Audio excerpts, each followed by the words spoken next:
po yung ating situation ngayon. Diyanabal po tayo. At ito, dagko kayo swell jud bay. Kung saon. Oh. Ilak lang po sa aero bay kaya sa dagko swell.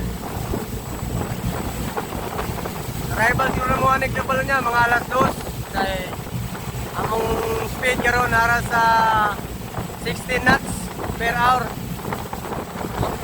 Ano yung sitwasyon sa kadagatan karon no? May 6 wheel. Kaya mga makambak ang barko. Tanda mo sa mga pasahero ha. Tawa mo kawan no. Kaya mga pasahero diri dati. Para sila sa sulod oh. Mauni. Ang atong kahimtang sa sulod. Chill raman pod gamay.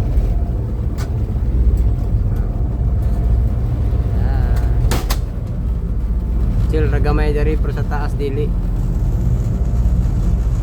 Okay ra kaya ang pasahero diri. Pero kung mamadto ta sa taas, makambak ko to. Ano mga ni oh. Oh.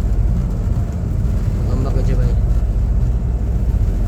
So balik ta sa diri gawas. Open ta. Then diyan. Sa likod. Dito dili mo kay siya swell ka dito.